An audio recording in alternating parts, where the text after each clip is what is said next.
তারকাদের জীবনের অজানা গল্প জানতে কার না ভালো লাগে, আর সেই তারকা যদি হয় মহানায়ক উত্তম কুমার। নমস্কার, আপনারা দেখছেন জিও বাংলার, সাথে রয়েছে আমি পায়েল। বেশ কিছুদিন ধরে চর্চায় ছিল অতনু বোসের নতুন ছবি অচেনা উত্তম।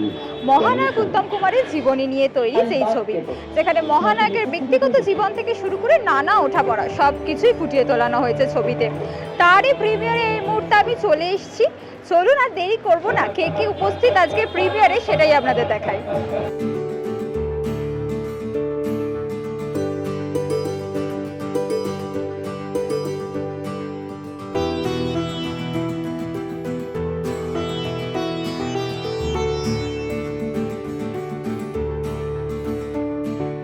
উত্তম কুমার আমাদের বাঙালিদের আপমর, ভারতবাসীর এবং বিদেশেও যারা বাঙালিরা আছেন প্রত্যেকের।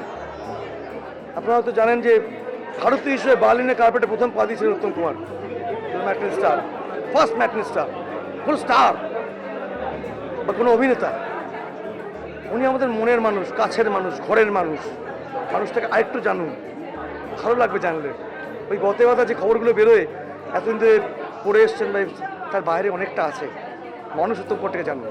অনুভূতি অত্যন্ত ভালো, কারণ অচেনা উত্তম নিয়ে কাজ হচ্ছে, মানে মহানায়ককে নিয়ে কাজ হচ্ছে। আমরা মহানায়ককে সেলিব্রেট করছি, এটার থেকে বড় সেলিব্রেশন আর কি হতে পারে।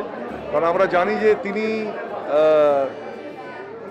আমার চিন্তনে মননে সবসময় ছিলেন, আছেন, থাকবে যতদিন আমি বাঁচবো, যতদিন বাঙালি বাঁচবে, যতদিন সিনেমা আছে। তো সুতরাং তাকে সেলিব্রেশন করা হচ্ছে। তার বায়োপিক নিয়ে একটা ছবি হয়েছে, এটা আমার কাছে খুব বড় একটা খবর। এবং আরেকটা আমার কাছে আনন্দের বিষয় হচ্ছে যে এই ছবিতে আমি একটা গান প্লেব্যাক করেছি, সেটা হচ্ছে কবিগুরুরই একটা গান, এবং সেটা অপুদার কণ্ঠেই আছে। তো এটাও আমার কাছে খুব বড় একটা আনন্দের বিষয়।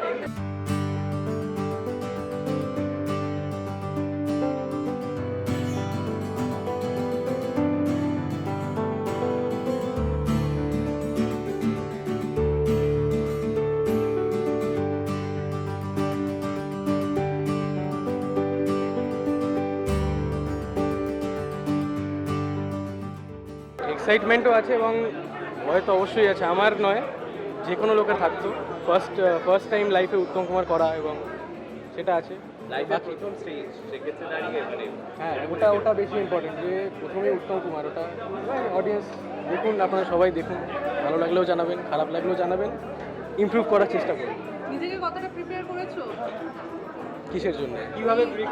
রোলটার জন্য বেশ অনেকটা করতে হয়েছে, এবং আমাদের ডিরেক্টর তিনি কিছু ইনপুটস দেন, যেহেতু আমার যে পার্টটা ওটা তো কেউ দেখেনি, একদম ইয়াং উত্তম কুমার, সুতরাং প্লাস। এবং অপু আঙ্কেল, আমাদের শাশ্বত চ্যাটার্জি, আমাকে বলেছিলেন যে উত্তম কুমার করছিস, ভুলে যা, ভুলে গিয়ে ভাব একজন মধ্যবিত্ত ঘরের ছেলের কোর্টে চাকরি বাকরি করে, সে পরবর্তীকালে একজন অত বড় নায়ক হচ্ছেন।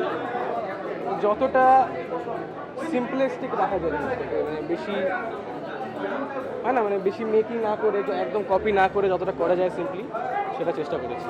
দেখো, প্রথম যখন জানতে পারি, and that's in between lockdown, যে ছবিটা হচ্ছে, I was very excited about this fact যে ছবিটা হচ্ছে, বিকজ ওনার উপরে প্রথম বায়োপিক, এবং উপালি দিয়ে তখন একটা আভাস দিয়ে রেখেছিল যে হ্যাঁ, হয়তো আমার এখানে একটা গান থাকতে পারে। এবং পরবর্তীকালে যখন রেকর্ড করতে আসি, I had a different expectation যে ওনার গাওয়া বা ওনার ব্যাকগ্রাউন্ডে ইউজ হওয়া বা ওনার লিপে ইউজ হওয়া কোনো গান হয়তো আমাকে গাইতে হবে, বাট ইনস্টেড আমি একটা রবীন্দ্রসঙ্গীত গাই, এবং সেই গোটা গানটা এই ছবিটিতে ব্যবহৃত হয়েছে। So I am very excited about that fact. প্রথম দিন পুরো বিষয়টা ভীষণ আনন্দের ছিল।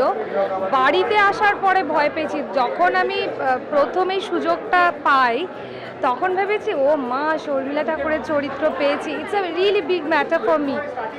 তারপর যখন এটা মনে পড়লো তিনি শর্মিলা ঠাকুর, তার চরিত্র আমি পোর্ট্রে করতে চলেছি, সাথে কোন ফিল্ম, সত্যজিৎ রায়ের অদিতি সেনগুপ্তা, আমি সত্যি ভয় পেয়েছিলাম। তার জন্য ডিরেক্টর আমাকে প্রচণ্ড হেল্প করেছেন, যা যা নির্দেশ দিয়েছিলেন সেগুলো জাস্ট চোখ কান বন্ধ করে ফলো করে গেছি। আর আমি এতটুকুই বলবো, আমি আমার সর্বোত্তম চেষ্টা করেছি, বাকিটা তোমরা সবাই দেখে বলবে কেমন লেগেছে। সপ্তপদী, দেওয়া নেওয়া, হারানো সুর, মৌচাক, সন্ন্যাসী রাজা, একের পর এক মাইলস্টোন। মহানায়ক উত্তম কুমারের ফিল্মোগ্রাফির মতোই তার ব্যক্তিগত জীবনটাও কিন্তু ছিল ততটাই চর্চিত, আর সেই সব মুহূর্ত ফুটে উঠবে তার বায়োগ্রাফি অচেনা উত্তমে। উত্তম কুমারের চরিত্রে শাশ্বত চ্যাটার্জি কতটা মানুষের মন জয় করতে পারলো, ঋতুপর্ণা সেনগুপ্ত কতটা হয়ে উঠতে পারলো সুচিত্রা সেন, আর বাকি চরিত্রটাই বা কতটা সফল হলো, সেই সব প্রশ্নের উত্তর জানতে আপনাদের দেখতে হবে অচেনা উত্তম বড় পর্দায়।